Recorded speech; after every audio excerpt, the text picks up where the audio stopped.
Libros sin tiempo. Nuria Gómez Videla y Luis María Cuense.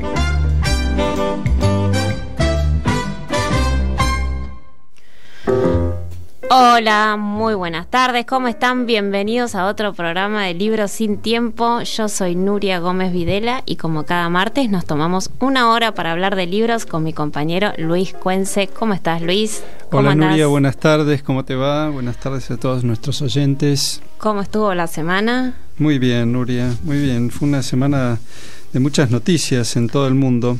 Así es. Tuvimos y celebraciones. Y conmemoraciones. Conmemoraciones, es sí. verdad. Y esta muchos semana, libros, ¿no? Muchos libros que se regalaron, ¿no? Sí, y esta semana estuvo todo el mundo hablando de libros. Mirá, sí. Desde Putin en Rusia hasta Cristina en Argentina. Estaba leyendo que Putin había hecho unas declaraciones en un concurso estatal de cultura, unos premios. Y decía que Occidente quiere cancelar a Rusia como cancelaron a Rowling, la autora de libros para pequeños. ¿Te acuerdas? Hablamos de ella del programa pasado, entrevistamos a la ilustradora. Dice que sus libros se publican en todo el mundo, pero que como no satisfizo las demandas de género, organizaron quemas de libros de Rowling. Yo no sabía esto, me enteré a raíz de las declaraciones de Putin. Parece que hay algo de cierto, que la escritora hizo unas declaraciones en contra de la visión de género, a pesar de que algunos de sus personajes confesaban la homosexualidad. Ella, bueno, enseguida se desdijo, ¿viste? Y salió a decir que estaba en contra de la guerra, a favor de Ucrania y no sé qué, pero algo de eso debe haber en Europa, lejos de acá, porque también leí que hay una universidad en Milán que se llama la Universidad de Bicocca. Sí. Te vas a reír. La Universidad de Bicocca, donde Paolo Nori daba un curso que se llamaba, estoy traduciendo, la Gran Rusia, viaje sentimental en el país de los zares, del Soviet y de los nuevos ricos y de la literatura más bella del mundo. Iban a hablar de Dostoyevsky y pensé que sacaron el curso del aire porque lo censuraron. No querían hablar de Dostoyevsky. Imagínate el escándalo que se sucedió. Tremendo. Lo volvieron a reponer. Todo lo contrario de lo que va a pasar con el Diario de una temporada en el quinto piso, ¿no? Este libro que se dispararon las ventas. No se consigue ya. Te quiero decir que se dispararon las ventas. Lo fuiste a buscar y no lo conseguiste. A mí ya me lo había recomendado un profesor de la Universidad de Itela, porque Torre fue profesor de la Universidad de Itela, ¿viste? El libro lo publicó cuesta ¿No lo leíste? 2.600 pesos. No lo leí, me lo había recomendado y me dijo, este libro va a dar que hablar, y parece que se lo mandó de regalo la vicepresidenta Fernández al presidente Fernández. ¿Sabes por qué se llama Diario una temporada en el quinto piso, no? Eso es lo que han repetido. A ver, el quinto piso es el lugar donde está ubicado el Ministerio de Economía. Ajá. O sea, donde se sienta el ministro. Y bueno, cuenta Juan Carlos Torre, que fue miembro del equipo económico de Alfonsín, llegó al equipo de Surril de la mano de Canitrot, cómo fueron todas las internas, ¿no? Las negociaciones con el Fondo Monetario Internacional, la relación con el peronismo, aquel viejo peronismo más ortodoxo, ¿no? Torre incluso ha publicado otros libros sobre el peronismo. Y bueno, y todo es interna entre los políticos y los tecnócratas adentro del gabinete de Alfonsín, que llevó a la crisis hiperinflacionaria. Y sí, escribe esto como una especie de memorias. De diario. Sí, pero lo que él contó de la presentación del libro es que esto es sobre todo un manual para la toma de decisiones. No sé qué le habrá querido decir. Un mensaje directo. Sí. Pero bueno, ¿y qué más tuvimos esta semana? Y bueno, esta semana se conmemoraron la conmemoración de los 40 años del inicio de la guerra de Malvinas. ¿No es cierto? Sí. ¿Te acordás de esa época? ¿Qué edad tenías? Yo tenía 6 años. Yo tenía 2, 3 años. Se sigue conmemorando, y aparte en todas las escuelas hubo exveteranos recorriendo las escuelas públicas de la ciudad y estuvieron en los actos, porque ayer me contó mi hijo que tuvo el acto de la conmemoración de los 40 años en la escuela y cantaron la marcha y hubo un excombatiente contando su experiencia y demás. Recordamos que en 1982 la Argentina estaba gobernada por una dictadura bajo el mando de Leopoldo Fortunato Galtieri, y lo que comenzó fue una guerra muy corta, Luis, que duró 64 días y sin embargo dejó 649 soldados y oficiales argentinos que murieron en combate, y 121 soldados no identificados también quedaron en las tierras, y luego fueron enterrados en el cementerio de Darwin. Después vamos a contar un poquito esa historia del libro que leí acerca de eso, pero lo cierto es que el fin de semana hubo celebraciones en todo el país, no solamente en la ciudad de Buenos Aires, muchas historias, todos los diarios hablaron, contaron, publicaron. Sí. ¿Qué viste vos? ¿Viste algo No, qué más? suerte estaba pensando, qué suerte que tuvo tu hijo, ¿no? De tener un veterano de la guerra en el colegio. Yo, al contrario de lo que vos decís, recogí otra cosa, ¿no? El testimonio de una persona que decía que sus hijos tenían 15 años y no sabían la guerra de Malvinas, no sabían que se conmemoraba el 2 de abril, ¿no? Me parece que eso también es parte del silencio de la sociedad frente a la guerra, ¿no? Del valor de lo simbólico. Y bueno, y la verdad que nuestros héroes, bueno, deberían ser más homenajeados. Creo que les debemos algo, ¿no? Sí, bueno, estuvieron contando, sí, aparte él decía, lo que contó en casa después tenía marcas en el cuerpo, esquirlas, bueno, él contó su historia de vida y demás. Hay mucho para leer de Malvinas. Este mes empieza la Feria del Libro en la ciudad de Buenos Aires y va a haber como un homenaje a esta conmemoración, donde van a reeditarse y publicarse muchos más nuevos libros. Bueno. Hoy vamos a mencionar algunos, pero bueno, ahora nos vamos a escuchar algo que tenemos. Las hemos de olvidar, las Malvinas argentinas, clama el viento y ruge el mar, ni de aquellos horizontes nuestra enseñan de arrancar, pues su blanco está en los montes y en su azul se tiñe el mar. Por ausente y por vencido, bajo extraño pabellón, ningún suelo más querido de la patria. Nuria, a 40 años de haber pisado, tengo muy vívidos todos los detalles. Me habitué a vivir en peligro, a dormir vestido por las explosiones que sacudían Puerto Argentino, a sentirme hermanado con los soldados en el combate, a la adrenalina en la guerra. Estuve ahí, no me lo contaron, conozco la verdad completa, lo bueno, lo malo y lo feo. Con nosotros está el libro Sin Tiempo, Nicolás Casanseu. Nuria, él es corresponsal de guerra en Malvinas, escritor, periodista. Así que lo saludamos. Buenas tardes, Nicolás, mucho gusto. Luis María Cuenzi y Nuria Gómez Videla te saludan.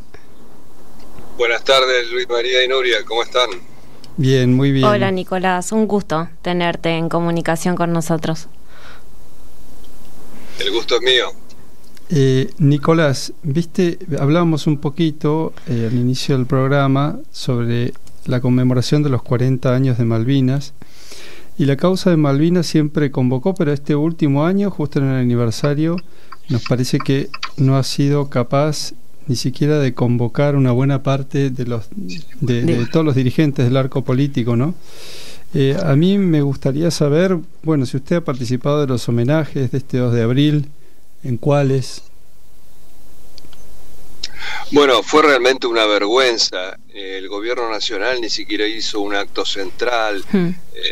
Y lo poco que se hizo fue absolutamente politizado. Hablaron de sus intereses personales partidistas, nuestros conductores. Hubo muchos actos sueltos, veteranos que hicieron vigilias en cada pueblito donde había un veterano, hubo una vigilia. Yo estuve en una que ya es clásica, van 25 años, que se hace en San Andrés de Giles, una vigilia extraordinaria con miles, yo diría decenas de miles de personas, con conjuntos de rock exclusivamente malvineros, con marcha de antorchas, muy, muy, muy emocionante. En San Andrés de Giles. Y convoca mucha gente. Convoca mucha gente, Nicolás.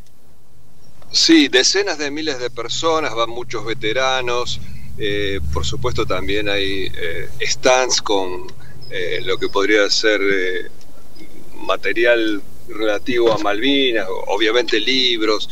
Es muy, muy emocionante. Yo tengo entendido que los 3 actos más importantes de Malvinas, los 2 de abril, es el de San Andrés de Giles, el del Museo Nacional de Malvinas de Oliva en Córdoba, y el de Río Grande. Muy bien. Nosotros le recordamos a los oyentes que vos fuiste el periodista argentina que estuvo todo el tiempo cubriendo la guerra de Malvinas, y queríamos que nos cuentes, que le cuente a quienes nos escuchan, ¿qué edad tenías cuando viajaste a Malvinas y para qué medio estabas trabajando en ese momento, ese recorrido? Yo tenía 33 años, cumplí 34 en Malvinas y viajé por la televisión argentina, o sea, viajé por el Canal 7, pero en ese momento no había canales privados, habían sido todos estatizados por el anterior gobierno peronista, así que de alguna manera era un pool para toda la televisión argentina. Y Casanseu es el escritor, yo pienso, más leído y más vendido de Malvinas, ¿no? Usted siempre habla de un proceso de desmalvinización en la sociedad. ¿En qué consiste ese proceso y en qué medida cree usted que puede revertirse o darse vuelta esto que ha pasado después de la guerra, ¿no? El olvido que señalan muchos excombatientes. El olvido no es casual, porque el objetivo de una guerra no es solamente derrotar al ejército enemigo, entrar en la ciudadela enemiga. El objetivo es poner de rodillas a ese pueblo para que no lo vuelva a intentar. Por eso Gran Bretaña, cuando terminó la guerra con las armas, inició otra guerra con las ideas derrotistas que había que insuflar en el pueblo argentino, había que humillarlo. Y eso se logró con muchísimo éxito. 6 días después de la caída de Puerto Argentino, en la Cámara de los Lores, uno de los lores ingleses dijo: hay que revolcar a los argentinos en el fango de la humillación, así ni siquiera sus nietos van a fantasear en recuperar las islas. Y esto se logró con ayuda de mano de obra, entre comillas, local, porque acá los argentinos han tomado en gran parte la versión inglesa de la guerra de Malvinas. Repiten sin darse cuenta, algunos quizás sí se den cuenta y lo hacen a propósito, repiten las ideas fuerzas de la propaganda inglesa. Por ejemplo, que fuimos a la guerra por un general borracho. No porque fuimos a defender nuestro país, porque fue una guerra de la democracia contra la dictadura. Claro, no podían decir los ingleses vamos a la guerra para recuperar nuestra colonia. Eso quedaba políticamente incorrecto. Entonces hablaban de que iban en contra de la dictadura argentina o, qué casualidad, aliados con ese gran demócrata que era Pinochet. Y así, repitiendo todas esas ideas fuerzas falaces, lo que se logró es que los argentinos en gran parte le dieran la espalda a la gesta de Malvinas, no la reconocieran como tal y sobre todo que hayan rebajado en muchos casos al combatiente a un nivel de víctima, despersonalizándolo totalmente. Han conseguido los ingleses y sus cipayos locales que una guerra que fue en realidad una pueblada anticolonialista, presentarla como una locura de un grupito de militares, cuando fue absolutamente popular. Todo el mundo apoyó, todo el mundo salió a plebiscitar en todas las plazas del país la recuperación del país, todo el mundo cocinó, tejió, donó dinero, todos los políticos apoyaron, incluido Alfonsín, porque se repite con mucha frecuencia la falacia de que Alfonsín fue el único que no estuvo de acuerdo. Mentira. Si uno va a los diarios del 3, 4 de abril, ahí están las declaraciones de Alfonsín apoyando la guerra y están resumidas también en el libro de Armando Alonso Piñeiro. Pero además se repite otra falacia de que la guerra se llevó a cabo para perpetuarse en el poder. Si esto es así, todos los políticos fueron cómplices de eso, porque todos los políticos apoyaron, entonces eran todos idiotas que no se dieron cuenta que era para perpetuarse en el poder. Acá la verdad es que la guerra la desató Gran Bretaña y la Junta Militar pisó el palito. Después no pudo dar marcha atrás justamente por la reacción del pueblo argentino. Y, a mí me gustaría saber en qué medida considera usted que la gesta de Malvinas es capaz de devolver un sentido y una dirección a la nación, ¿no? ¿A quiénes? ¿A qué parte de la nación? Hace unos días atrás, acá, mientras había protestas contra el acuerdo con el Fondo Monetario Internacional de un lado del obelisco, del otro lado del obelisco yo veía un colectivo del cual se bajaban veteranos de la Fuerza Aérea para sacarse una foto con el obelisco y digo, estos son dos argentinas, ¿no? Sí, por supuesto. Yo sostengo que Malvinas es el futuro de la Argentina, si es que la Argentina tiene futuro, los valores de Malvinas. Malvinas es la palanca de Arquímedes que puede dar vuelta la decadencia argentina. Insisto, los valores no se pueden transmitir con discursos, solo con el ejemplo. Tenemos que conocer lo que hicieron nuestros héroes y esos conocimientos van a poder elevar la vara para la población. Los héroes son una levadura que actúa siempre en todas las sociedades y eleva la vara, y un pueblo elevado es un pueblo que puede resurgir de la decadencia, por ejemplo, en la que nos encontramos nosotros. Los valores eternos, ¿no? El amor, el coraje, la abnegación, la misericordia, no pueden ser transmitidos de nuevo por discursos, solo de corazón a corazón, de generación en generación. Y es por eso probablemente que nuestros políticos los mantengan ocultos, porque es mucho más fácil manipular, saquear, llevar de las narices a un pueblo que tiene como arquetipos algún futbolista, algún personaje de la farándula, y no a los héroes reales que lo dieron todo a cambio de nada. Algunos de los cuales todavía tenemos vivos, ¿no? Tenemos Ese unos cuantos vivos y los desaprovechamos, caminan entre nosotros, nadie conoce sus nombres.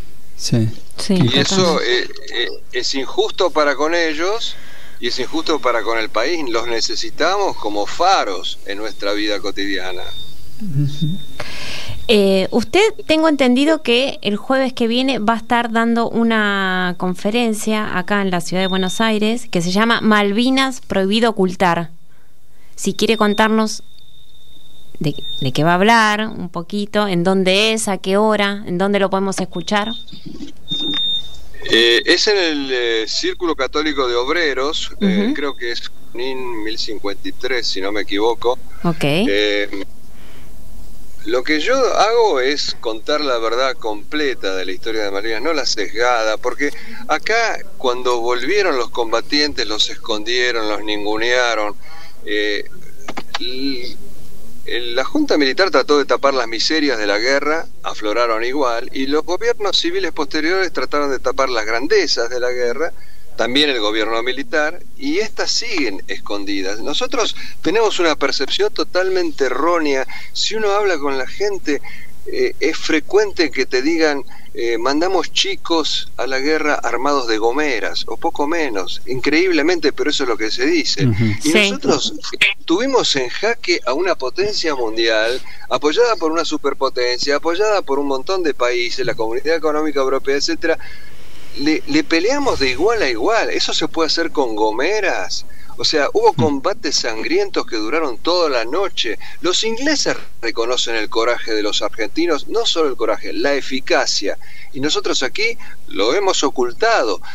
Hablan de los chicos de la guerra y no se conocen historias como por ejemplo la de Oscar Ledesma, un soldado conscripto de 18 años que en un mano a mano, defendiendo a sus camaradas que se habían quedado sin munición, abatió nada menos que al jefe de los paracaidistas ingleses. Tenemos que ir a los videos de los británicos para enterarnos, por ejemplo, de la historia de otro soldado.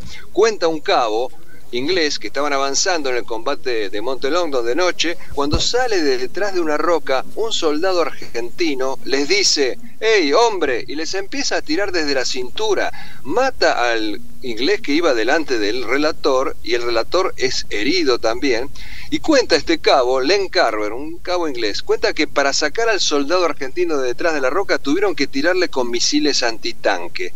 Esos son los mal llamados chicos de la guerra argentinos. Qué notable. Qué testimonio. Interesante va a ser escucharlo a Nicolás. Sí. Decí bien, Nuria, ¿dónde es? Es en el Círculo de Obreros Círculo Católicos de Obreros, acá en Cava. La semana próxima, Malvinas prohibido ocultar. Además, Nicolás Casanseu, usted tuvo el privilegio de conocer al Premio Nobel de Literatura Alexander Solzhenitsyn, ¿no? El autor de Archipiélago Gulag. Sí, tuve esa suerte.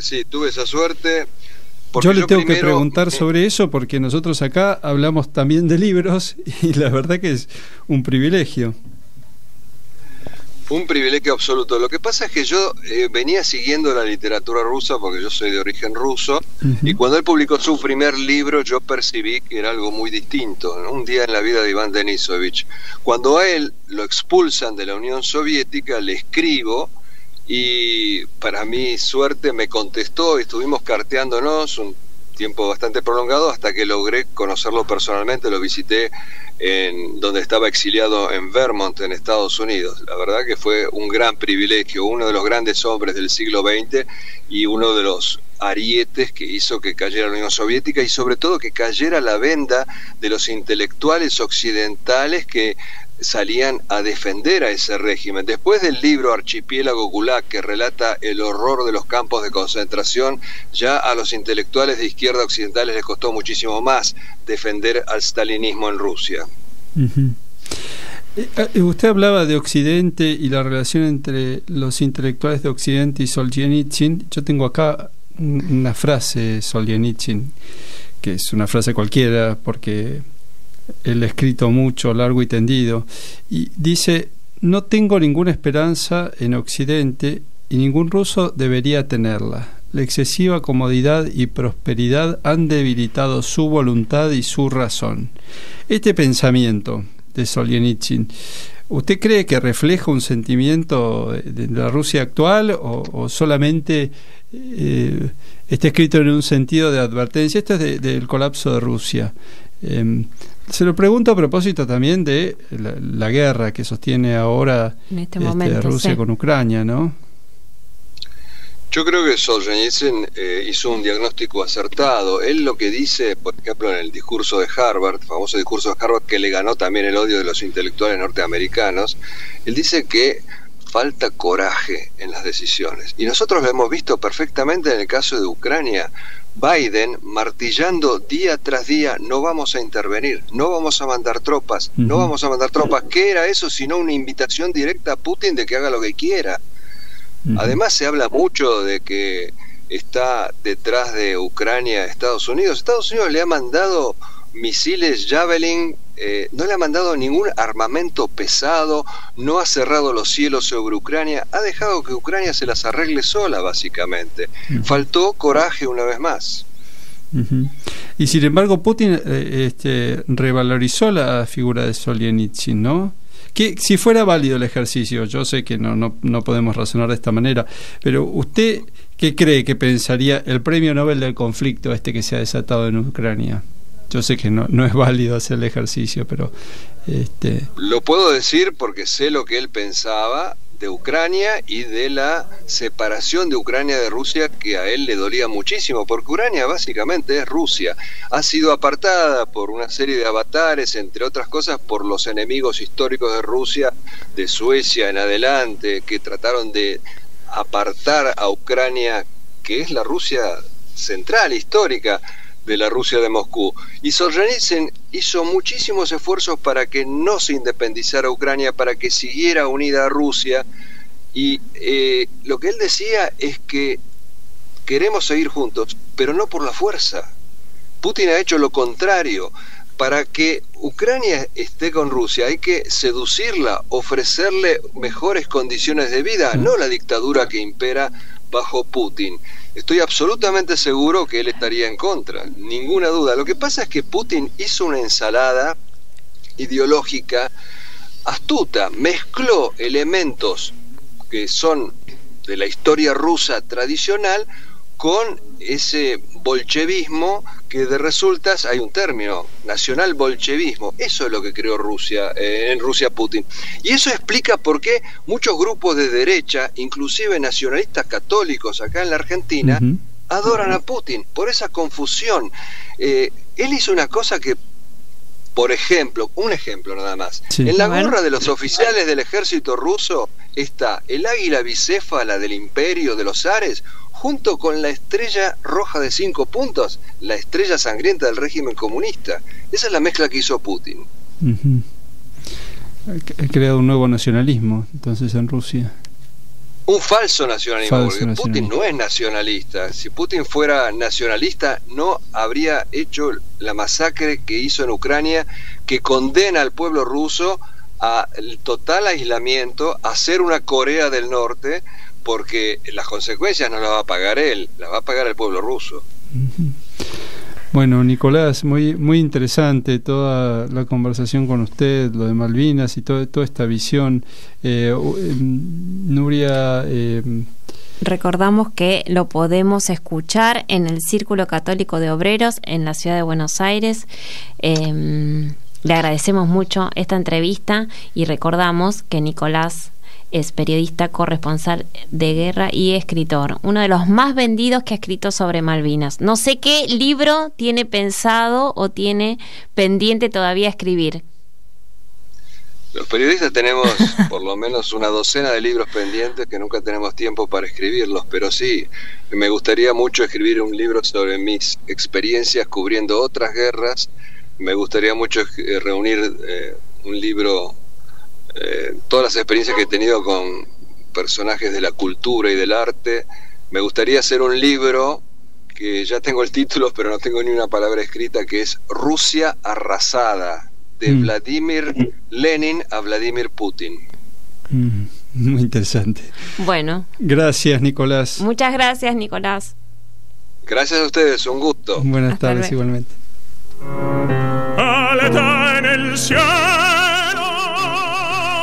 una águila guerrera, audaz a vuelo triunfal, azul una ala del color del cielo, azul una ala del color del mar.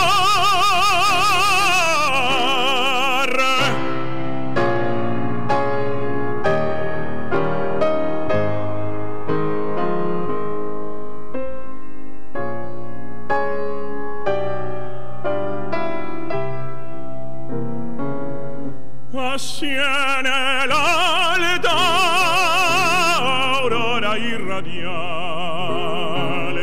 punta de flecha, el áurea rostro imita y forma estelar, purpurado cuello,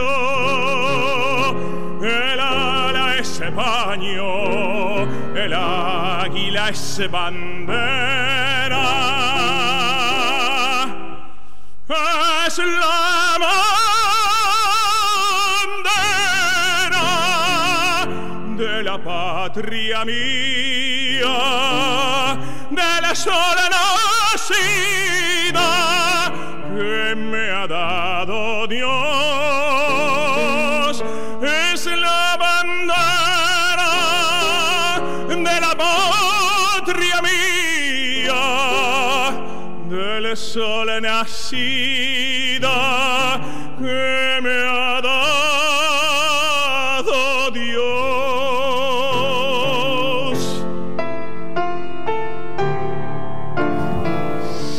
Nuria, estábamos escuchando la versión de Aurora de Darío Volonté. Vos sabés que este cantante es sobreviviente del Ara Belgrano. Sí.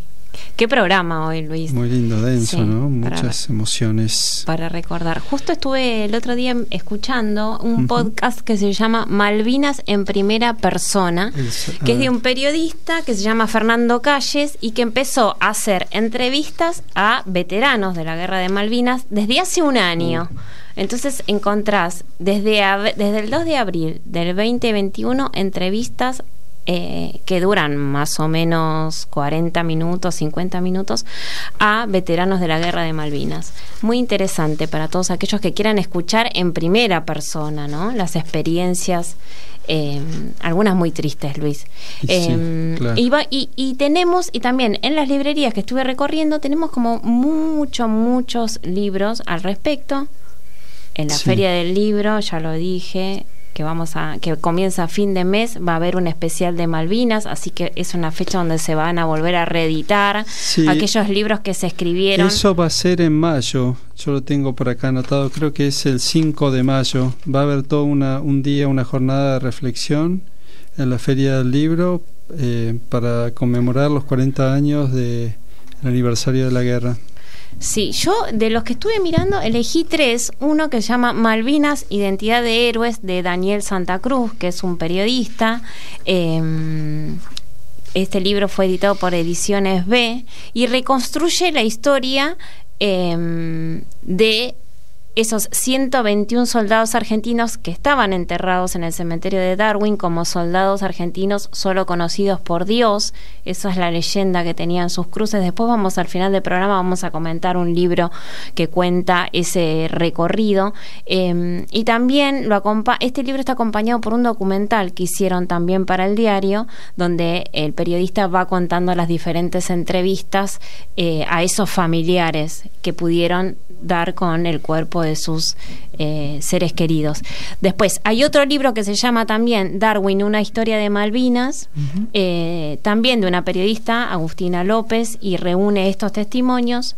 Y un tercero que se llama Lo que no sabemos de Malvinas, las islas, su gente y nosotros antes de la guerra, y cuenta un poco de la historia argentina y la llegada hasta la guerra y lo que pasaba en nuestro país en ese momento. Así que tenemos mucho. Es muy interesante, aunque pase la fecha, porque viste que el minuto a minuto se va comiendo las efemérides, pero no hay tiempo de leer esta cantidad de bibliografía que ha salido a propósito del 2 de abril.